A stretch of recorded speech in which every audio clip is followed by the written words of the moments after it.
Ili Kasongo ataumia, alikuwa mtu yangu zamani lakini ameumia. Ameuziwa kitu hakuna. Because ile ODM yenyewe ameuziwa kitu hakuna. Na sasa hii watu jana juzi wamekuwa hapo Naivasha. Huyu mtu ya kwetu anaitwa Soprano. Ameketi hapo. Hii Kasongo hapo na Marau. Ameketi hapo akijua deputy president. Hata kama ni Bonoko lakini yako sio. Si ni Bonoko. Lakini hata kama ni Bonoko si yako. Si anakula mshahara. Soprano ameketi hapo. Kasongo amepanga kumwaibisha.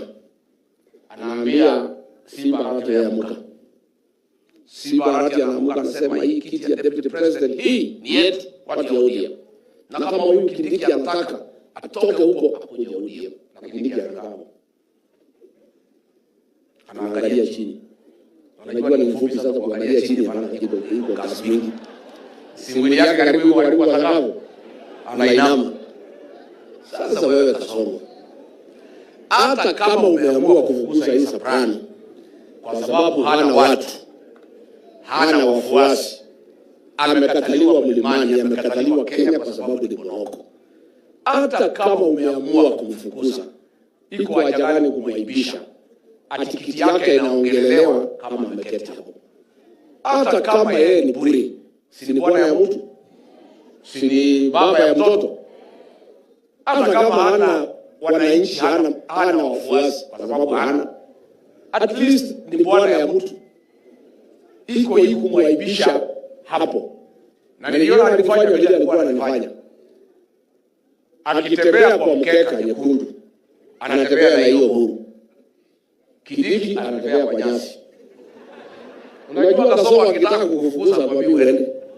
Na hii Soprano hajaelewa. Mimi alijaribu kunifanya namna hiyo. Mtu alijaribu kuingia kwa mkeka kabisa na mgongo. Iko hii kijana yake hii ya standard 2 alijaribu kuingia kwa mkeka nikitembea na Kasongo nikamsukuma anaanguka huko. Iko hapo nilikuwa Naivasha siku nyingine hii mtu anaitwa David hii akajaribu kuja kwa mkeka. Tunatembea na Kasongo nikamsukuma nje.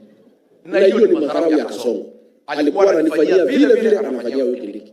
So wewe Soprano, Kasongo akitaka kufukuza hakuambii uondoke. Ni hiyo njia. Hiyo ya kutoa wewe kwa nyasi anaweka hii mzee anaitwa Uhuru. Alafu anatafuta wapi ya ODM kutukana wewe. Na ndivyo alikuwa ananifanya mimi. Lakini mimi kwa sababu nilikuwa nimemchaguliwa ninamwambia Kasongo waacha hiyo maneno. Waacha kuleta marau. Sasa hii